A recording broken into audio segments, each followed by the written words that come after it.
দীর্ঘদিন প্রবাসী অবস্থানরত বাংলাদেশিদের জাতীয় পরিচয়পত্র সংশোধনের জটিলতা দূর করতে উদ্যোগ নিয়েছে নির্বাচন কমিশন। প্রবাসী বাংলাদেশিদের ক্ষেত্রে বিদেশি নথিপত্রকে গুরুত্ব দিয়ে বিদ্যমান সংশোধন প্রক্রিয়ার নিয়ম শিথিল করার পরিকল্পনা করা হচ্ছে। বিশেষ করে বয়স ও জন্ম তারিখ পরিবর্তনের ক্ষেত্রে পাসপোর্টের সাথে জব আইডি, রেসিডেন্স কার্ড এবং ভিসার কাগজপত্র বিবেচনায় নেওয়া হবে। প্রবাসীদের সুবিধার্থে যে কোনো নথি যাচাইয়ের ক্ষেত্রে অনলাইন ভিত্তিক ডকুমেন্টস সমূহকে অগ্রাধিকার প্রদান করার প্রস্তাব রয়েছে।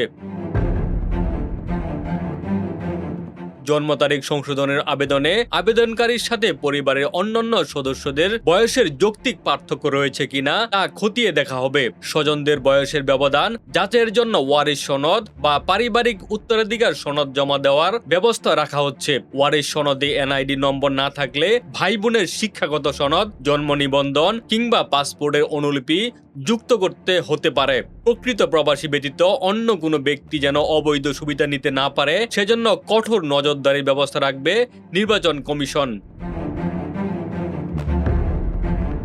আবেদনকারী প্রবাসীর পাসপোর্টে উল্লেখিত বিদেশ গমন ও দেশে ফেরানোর সুনির্দিষ্ট তথ্য গভীরভাবে যাচাই করা হবে। ভবিষ্যতে বিএমইটি এবং ইমিগ্রেশনের ডাটাবেজের সাথে এনআইডি সার্ভারের তথ্যগত সমন্বয় সাধনের সুদূরপ্রসারী পরিকল্পনা রয়েছে। নির্বাচন কমিশনার আবুল ফজল মোহাম্মদ সানাউল্লাহ জানান যে বিচারিক ও সামাজিক গুরুত্ব বিবেচনায় প্রতিটি আবেদন আলাদাভাবে নিষ্পত্তি করা হবে। প্রবাসীদের এনআইডি সংশোধন সংক্রান্ত খুঁটিনাটি বিষয়ে একটি বিস্তারিত কর্মশালা আয়োজনের পরিকল্পনা হাতে নিয়েছে কমিশন।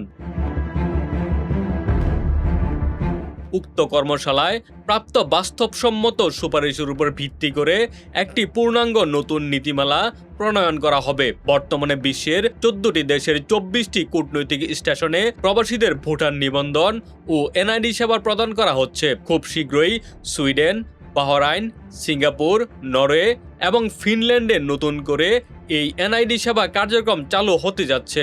নতুন এই 5 দেশে কার্যক্রম পূর্ণাঙ্গভাবে শুরু হলে মোট 19টি দেশে প্রবাসীদের এই সেবাদান পরিধি বিস্তৃত হবে। ডেস্ক রিপোর্ট, বাংলা বাজার পত্রিকা।